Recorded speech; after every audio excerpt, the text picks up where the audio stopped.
So Eastern Airlines was a major U.S. carrier. They had gone through Chapter 11 and then, unfortunately, a dissolution. We had some initial discussions with PIA, actually. But yeah, I was very impressed. You always have an impression of a country never having been there. Acumen is the first one that's proving successful in implementation. We had a couple of failed attempts of implementing. My significant other tells me I think like a computer. India is always something of interest. My career advice to any young person is... Hi, everyone. Pleasure to welcome you all for this latest episode of my podcast, Flightpath with Alok.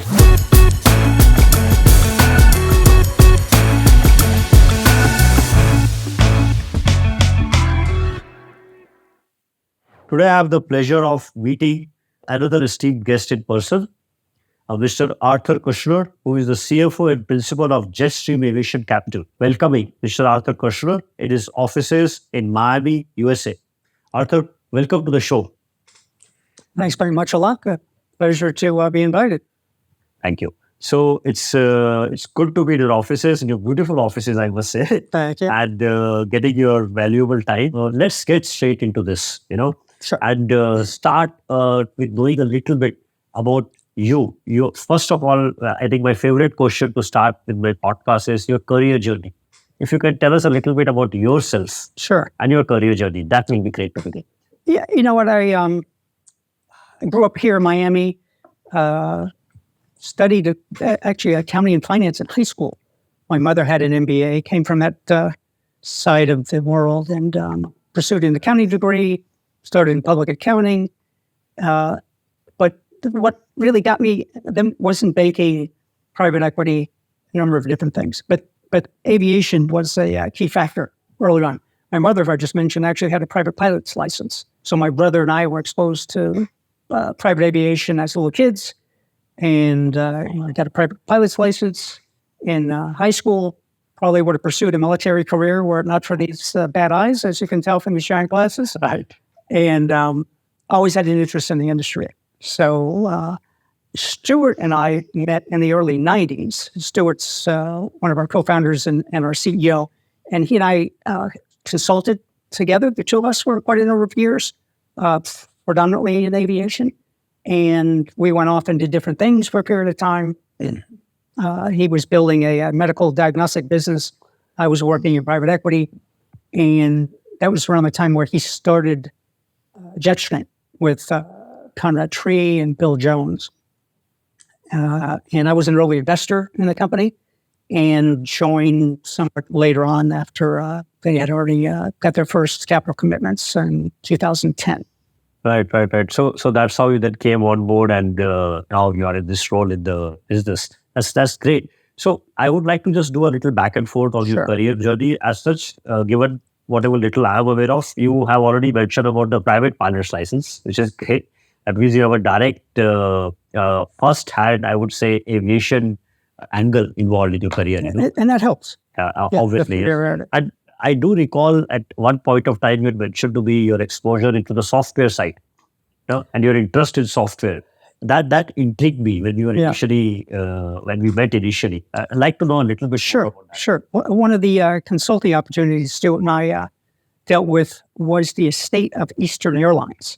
So Eastern Airlines was a major U.S. carrier. They had gone through Chapter 11 and then, unfortunately, a dissolution starting in like 1989. But the estate had a number of assets. And the estate continued operating, and one of those major assets was a software application that was fairly sophisticated at the time, although it was written in COBOL. It was millions of lines of code.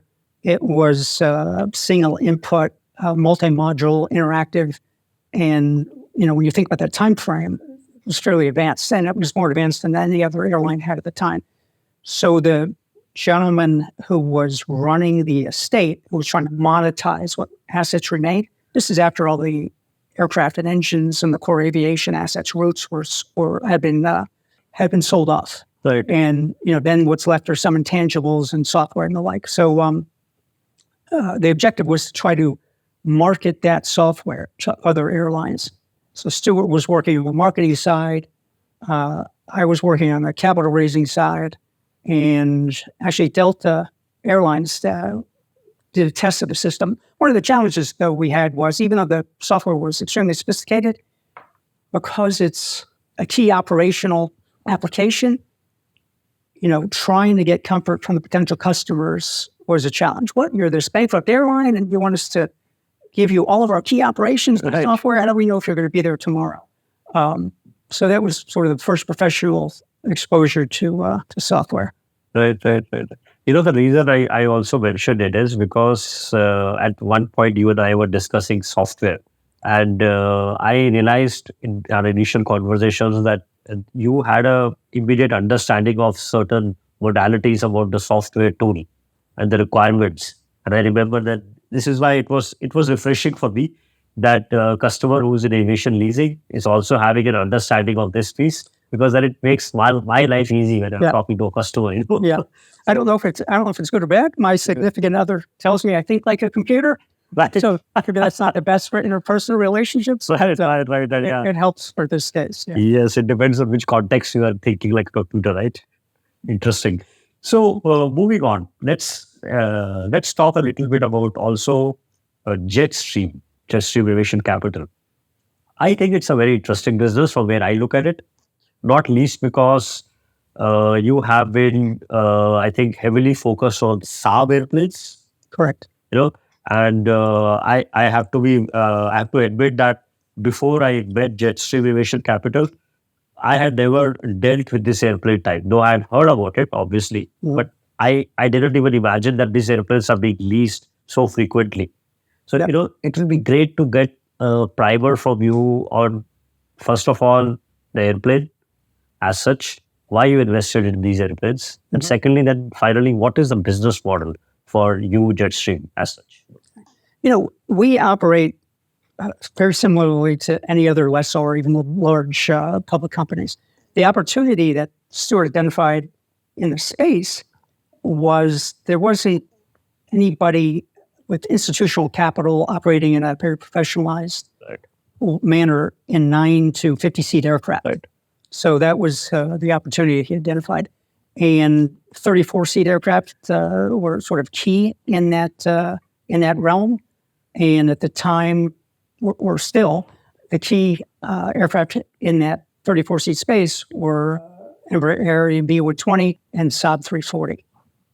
Embraer had ceased supporting the EMB 120. So there were some issues there about longevity.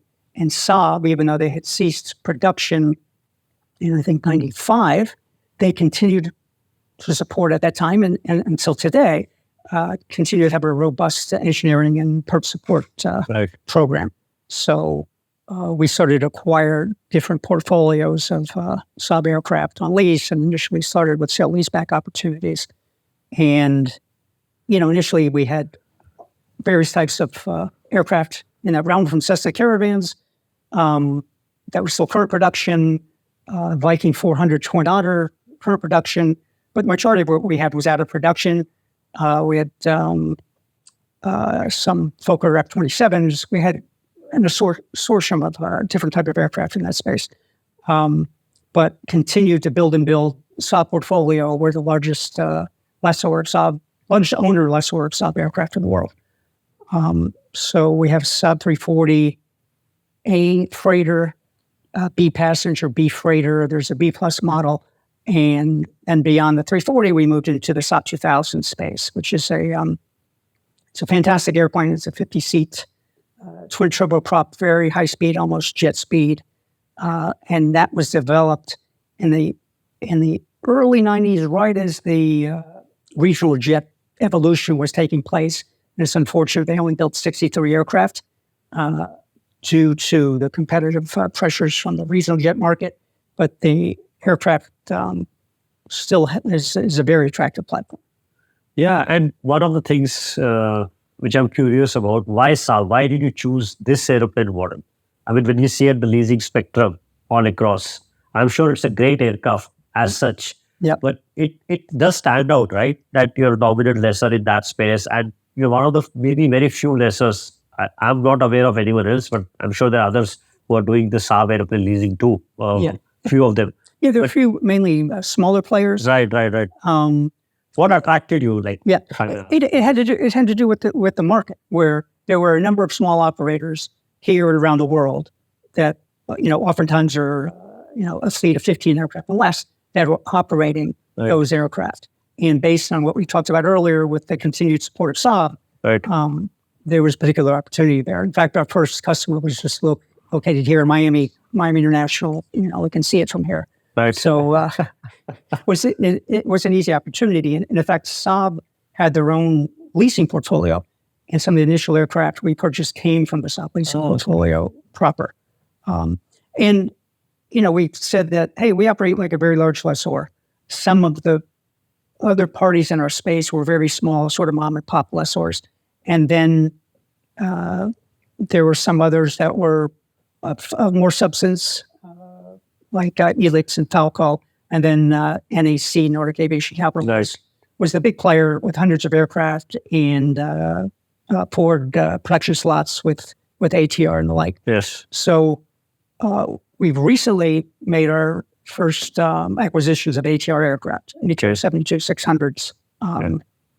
And, that puts you into, it's a bit of a different customer base. Some of our existing SaaB customers are migrating into ATR, but there's also plenty of other customers that operate mainline jets, and they have ATR on the bottom of their aircraft stack, and others where it's at the top. And the same thing on the leasing side, where for us, the 70-seat airplane is at the top of our portfolio, and there's other lessors where, they have mainline jets and ATRs at the bottom. So there's some interesting crossovers. Yeah, it is definitely, because, one of the challenges I see, like where I come from in India right now, the aviation market is booming, as everyone knows. There's a big order book. But one of the challenges which is happening is that there's a lot of, Indian government has a regional connectivity scheme. I think US has a similar scheme for regional connectivity. Yes, Essential Air Service. Yeah. So in India, something similar is there. So is it other parts of Europe. But those operators who benefit from this scheme, they look for airplanes of exactly this type. And one of the challenges which we are seeing in Indian market, at least as of now, is there is no one available to finance or lease them. So it's very interesting for me to know that someone over here has done that, and obviously you're a global lessor. So it's a great proof of the fact that this can be done successfully. And such operators with smaller fleet bases can also be well supported, That's why it is. It is very interesting in terms of So you've moved on to ATR 7 in the sense.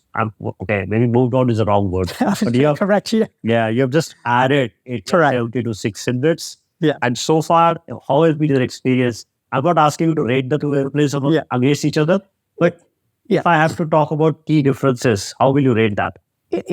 As a lessor. Yeah, it's. One, there's a learning curve technically with regard to the aircraft, which our technical folks have undergone. And we had a good opportunity to acquire the aircraft we acquired, but they were on the ground. And so we have to go through some extensive make-ready processes, as opposed to stepping into a sale-leaseback situation where the aircraft are on lease and there's no transition and there's no CapEx required in a make-ready process to get the airplanes ready. So it's been a heavy lift, but we're doing well. We're working with initially some existing customers that I alluded to earlier that are either already operating or transitioning into the ATR aircraft. And then it's sort of dealing with a different manufacturer. So for the most part, we have a very close relationship with SaaB. One of our colleagues is Swedish, based in Sweden, interacts with SaaB headquarters daily. And we've had a very collaborative effort and relationship with SaaB. So it's a new relationship with ATR, and developing those relationships, learning the people, learning how the company operates, so on and so forth. Have you got a French colleague yet? Not yet. We'll see. I'm sure that'll come. All right. Or Italian. Don't forget the Italian side. Right. Our Italians. Yes, you're right. Let's talk about your role, what you do now. So as a principal and CFO, and you are in Jetstream Aviation Capital with a global aircraft lessor, maybe tell me a little bit about your role, how your role has evolved, and what your role entails. initially, I think I was the fourth employee. Starting from scratch and building the organization, it's all the typical roles and responsibilities of the CFO position in any company, and that's just adapting to what the particular industry requirements, nuances are. For our case, one of the challenges we had is what brings us to talk about Acumen and Acumen Smarter Software. There was not an enterprise. There was not an enterprise software that was a fit for us. And Acumen is the first one that's proving successful in implementation. We had a couple of failed attempts of implementing an aviation leasing industry-specific application. Okay. Without that, you're doing a lot of disparate processes and analyses, right. and it certainly helps to be able to tie it all together. So that's one of the things that we've been working on now as the company's grown. There's been various times in the evolution of the company where there's time to take a breath in the portfolio as a static number of airplanes for a period of time. You can work on various improvements and implementations. And then there's times where you've raised new capital, you're acquiring aircraft very rapidly, and you're working at quite a pace and work to keep your head above water. As a CFO, if my understanding is correct, and it's very limited, obviously, in this space, is compliance is a big part of the job of a CFO, right? Yes. So, however, as an aircraft lessor, the lessor community is subject to additional compliances, being the nature of the global business, aircraft trading, etc. How do you see, if you maybe care to give me a little perspective on, as a CFO role, how do you see your role being different than what a typical CFO will be doing in any other company? Like in your particular role, are you involved in just the compliance, financial control, or is it more to do also you are as a principal also, I believe you also multitask as a deal maker at times, right? At times, there was a period of time I was working on the commercial side more actively, and some of these opportunities had to do with certain engine types and the like. One of our co-founders, partners, Conrad Tree, is in charge of capital markets, investor relations. So when we would talk about, hey, what are the different disciplines, and how does it vary from other lessors? Obviously, if it's a large entity and a public entity, they're dealing with the public markets and regulatory requirements from the financial side. In our case, we're not public. We're sizable, but not to the size where where you have public debt or anything along those lines. So we're subject to audit, but our compliance requirements are a bit different than you would find in some of the large public operators out there. Right. To something I should have asked earlier, if you don't care to share with me your total current fleet size. We're about 120 to 125 aircraft currently, and another 40 engines in an engine portfolio. Right. And this includes the ATR, SaaBs, everything. That's everything. Yeah. Okay, that's interesting. On the overall business side, when it comes to leasing airplanes, and I'm soon going to go into a certain geographic region, which I was very intrigued about when you mentioned to me a while back. But before I do that, maybe tell me a little bit about overall your experience in making deals in terms of sales. I'm just curious to know if I can ask this from a business model perspective. Like, do you do only operating leases, finance leases, sale leasebacks? How does this work in your business? Sure. The majority of the transactions are dry operating leases, 5-year, maybe average term, maybe contrasting with mainline aircraft, brand new, where it might be 10 or 12-year head lease. So for the most part, we're dealing with non-new aircraft and 5-year dry operating leases. We have done quite a number of sale leasebacks in our earlier development of the company, which I find quite attractive. We touched on those a little bit earlier about all the benefits of not having any transition costs. Right. With moving into the ATR space, there'll probably be more opportunity to do that as well. That's very interesting, by the way, that you're saying there is no transition cost involved when it comes to talking about SaaB airplanes, right? Any type of airplane. I'm just talking about in a sale-leaseback scenario. Right. But when you take the airplane back at the end of the lease term, there is some... Oh, yes. Yeah. I'm just talking about initially. Right. Compared to leasing in an aircraft. Yeah, if you go to the market, you have to acquire an airplane and then address its delivery conditions with a new operator, potentially have to do various maintenance. So there's a time and a financial cost to that, as opposed to a sale-leaseback where on day one, when you consummate the transaction, you're earning rent without any capital costs involved. Right. For the most part. Right. And that's where you're talking about how you're now dealing with the ATRs portfolio which you acquired, which are coming with a certain maintenance requirements. Right. Yeah. And I'm sure there'll be sale-leaseback opportunities in that space as well. It just so happens there was an opportunity with the initial portfolio of ATRs that where they were on the ground, and that creates the opportunity as well. So, great. And which geographies you see particularly active for your business currently? We're probably majority North America, U.S. and Canada. Right. We have customers in Europe. We've had customers in Asia, in Central America, Australia. So currently, global, although a concentration here. And obviously there are challenges with greater distance. And just like any other lessor, rule of law, jurisdiction, historical precedent with regard to reorganizations, right, and having access to your aircraft were all big considerations when it comes to picking a geography. Right. And obviously now with what's going on in Ukraine, insurers are particularly focused on geography. Yeah. True. That is true. Geographies, you have mentioned to me a while back, Pakistan. I was very intrigued, not the least because Pakistan is a neighbor to India, yes, of course, and purely from business perspective, how has been your experience there? Have you managed to lease anything there yet, or? We have not. We had a visit. We had some initial discussions with CIA, actually. But I was very impressed. You always have an impression of a country, never having been there. And in my travels, I'm often pleasantly surprised where it exceeds expectations. So right. I could say that about Pakistan. Everybody we dealt with was very professional, knowledgeable. When you're talking aviation, you speak the common language of aviation, and so it was a positive experience overall.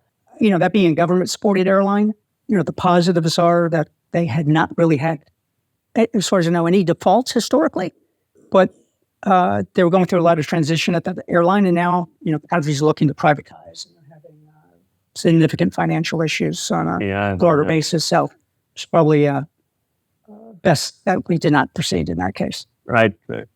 And in Asia, you mentioned that you have a few assets there, but are you looking at other jurisdictions like maybe China, India, or other bigger jurisdictions there to do deals? We've not looked at China. We've looked at various places in Asia.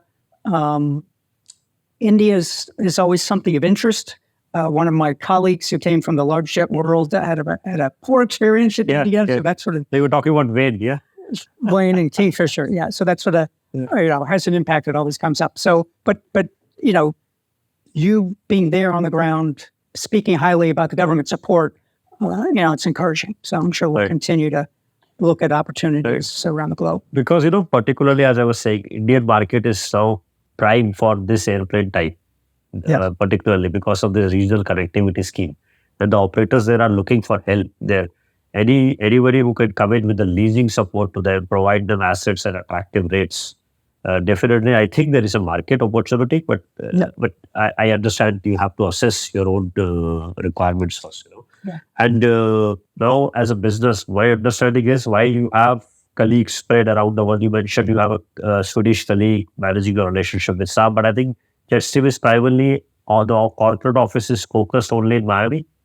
We have a corporate office in Miami. We have some team members that are in other states. So we have one person in North Carolina, one person in Tennessee, and then we have some folks on the finance team that are in Fort Myers and Orlando that started during COVID. We had not had a lot of team members that didn't reside here in Miami and didn't meet in the office in person. So we've gone through that COVID experience where for the most part, we've been out of the office since COVID started, and there's this big debate about to go back to the office or not to go back to the office. Overall, I think most companies you see from the States are split. Yeah. And we made hires out of town during COVID. And from my impression, it's worked well. So on a business perspective overall, the way the business is shaped for Jetstream and the operating model, the business model you have explained to me, what do you see? What do you feel? If you can say your role as a principal of the business, what do you see ahead, if at all? Any major challenges? In general, when you just look at the trajectory and the growth of commercial aviation, it's very positive with regard to the projected growth, and a number of the industry groups like ISTAT and others have quite a bit of analysis on that. In the short term, there's always ups and downs, and it varies in sectors. During COVID, obviously, cargo did fantastic, and now there's a bit of a trying to think of the right analogy to say, hey, after that sort of boom in cargo activity, now things are coming down, and that's causing some stress in the industry. I didn't mention it. We have maybe a 60-40 split between passenger and cargo operators, and it's a good balance. Manpower is tough, I think, across all spaces. I know about pilot shortages. Now there's quite a bit of manpower shortage on the maintenance and engineering side. So those are two strengths that have been brewing for a while. And then COVID brought about all the supply chain issues. And that is a major challenge where, dealing with the OEMs and their subcontractors, everybody's backed up with delays in delivering material. So those supply chain issues are also there. Right, because of that. So it seems that there's demand in the various inputs, whether it be labor or material, are having a little bit of trouble keeping up. And that applies to other areas of the economy as well. Right. And when you mentioned there's a 60-40 split between passenger and cargo. Did you also see a spike in your cargo fleet demand during the COVID times? And we did. Did you see, like what I'm hearing is now that seems to have cooled down a lot now. Is that the case for you also? Or? Yeah, we're seeing that a bit. Our operators aren't having any significant issues because there was no real overextension. I think the people that had problems were all these aircraft that came out of storage in the desert to go back into service. Where those fleets were deflated, where we haven't had that experience for the most part with our customers. Okay. Now that we have spoken about the challenges, let's talk about something a little more positive. What will you say, Arthur, is the biggest strength, or what is the USP of Jetstream? Yeah, I would say size, nimbleness, and then just the type of customer relationships we have.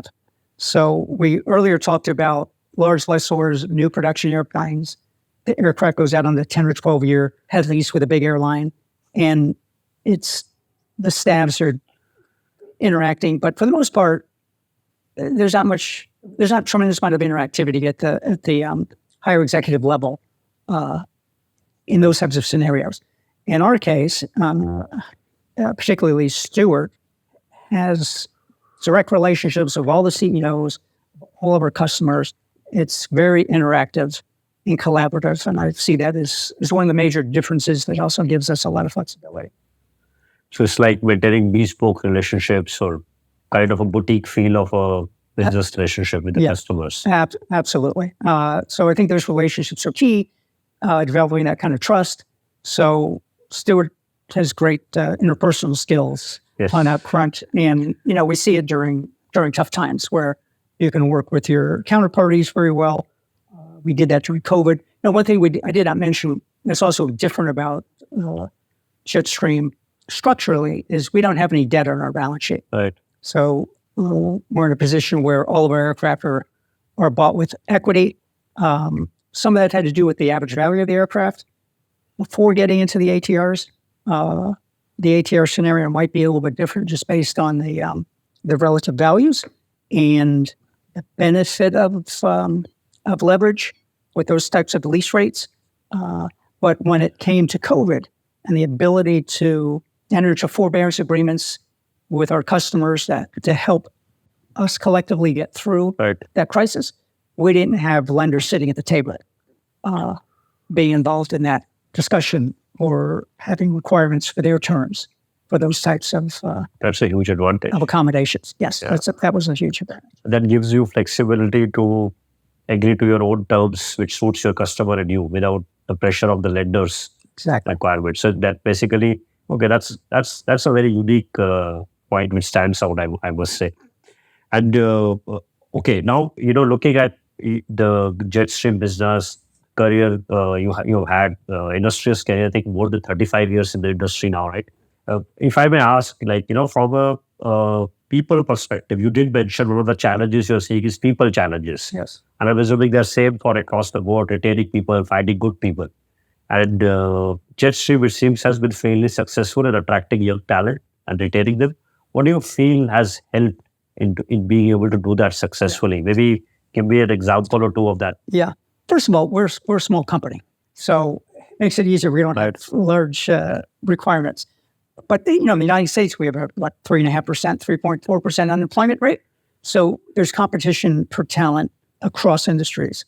One of my colleagues went to a professional development course that ISTAT, the industry group, had, and the feedback was interesting because he's dealing with his peers in that training course were from airlines, from other lessors, and you get some insight into how competitive it is to attract talent.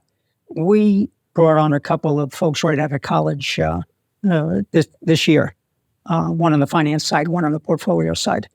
And there's a lot of opportunity in the industry. So I certainly encourage folks that are trying to decide on a career path or changing career path that the aviation space, whether it's on the airline side or whether it's on the lease finance side, there's a lot of opportunity there. Okay. So from a business side, you're saying Jetstream is focusing on career development for their younger executives to allow them to grow their careers. And that is one of the strategies possibly you're using to retain staff for long term, isn't it? Yeah. Is that correct, the way I paraphrased it? Yeah. And obviously there's benefits of the company where you're enhancing those team members' skill set. Yes. And they get the benefit of that, ad infinitum, through their career in the future, whether it's with us or somebody else. So it's a win-win. I can't help but think of the famous, I don't know whether to call it a joke or the famous meme, I think. Since you're the CFO, you know the famous CFO-CEO conversation. I mean, where the CFO is asking the CEO that why should we spend all this money in training these people if they're just going to leave us one day? And the CEO says, what if we don't train them and they stay? Exactly. But you seem to have bridged that gap already in your mind. Yeah, we those synapses connected. That was not a problem. Yeah. Yeah. So that would not have been difficult for your CEO to convince you, to spend money on. That's good actually. That's good because as a company, you also believe in training, spending a lot of effort and investment into training people and putting them through and like an in-house academy, and we can enhance their skills all the time. Absolutely. Yeah. That's a big factor. And I'm sure younger people now are aware of that. It's not just the cash compensation you get, it's what's happening from a career development standpoint. What are you learning? What skills are you going to get? How do you see different aspects of the business by moving to different disciplines or silos within the organization and so forth? Right. So, someone who is given this wide spectrum of career journey, the business, the unique positioning of Jetstream, and let us say someone is getting in this industry now. What is what career advice you feel has served maybe you well, and what you feel will serve someone well looking to grow their career? I don't know if the question is for folks that are already in the aviation space or not. My career advice to any young person is whatever you think you want your career path to be, before you have a full commitment to it, educationally or whatever, you need to go and get practical exposure to it. However you do that, if it's a summer job, if it's working for free, if it's arm twisting somebody to have you shadow them for a couple of weeks in their position, but I went through that myself a bit where I was an accounting major. And for the most part, with an accounting major, you go to public accounting, you go to industry. But I had never worked in that environment before. And I could tell you, there was a bit of an awakening from studying a subject in school and maybe doing very well at it to here's the day-to-day life of what that career is. And it's better to understand that ahead of time than after the fact. There's plenty of people that go through college and they don't like what they studied for, and they change their career and they go back to school or pivot or whatever. I'm just saying, take advantage in advance and think ahead. And so good practical exposure is what you're saying. That is, I think that is a good advice because one of the things, obviously, that goes hand in hand with hard work and putting the initiative and learning the bit. But I think that is great advice because many times people who start into a career journey or a line of study are not maybe having a full clarity of what they're getting into. Exactly. Without getting a first-hand exposure. Yeah, they're studying academically, but they don't know what the lifestyle is or what the real job is. Right. And that's across, I think, any career path or industry. And that's about trying to match up, your aspirations and interests with what the reality of that career path is. Unless it's, hey, I know what it is, and I'm going to work in that environment because I'm building the skill set. I don't intend to do it beyond, 2-3 years. And then I have that feather in my cap and that knowledge, and I move on to what I really want to do. So it just forethought planning. And sometimes, when you're young in college and a little bit wide-eyed, it's hard to have that foresight. Right. Yeah. That's very good advice, I would say. Thank you. And any message? We are reaching the very end of this recording, but any message you have for our audience who will be listening to this? Anything you want to say to the industry, or even more so for the young executives who I'm sure will be watching and listening to this podcast and interest? Oh, that's a tough one I haven't prepared for. Other than I thought I just gave that advice in my, That was a good career advice. But if you want to give any message to the podcast audience, with my COVID gray hair here and my advancing years, right? I think it's just, look, we all work in stressful environments. Sometimes you get a little bit of tunnel vision, and just try to keep things in perspective, and manage your mental health and stress, and you'll be better off. I think that's something different and unique. And I think it's a good advice, Arthur. Thank you very much. Appreciate it. Thanks for the time. Most welcome.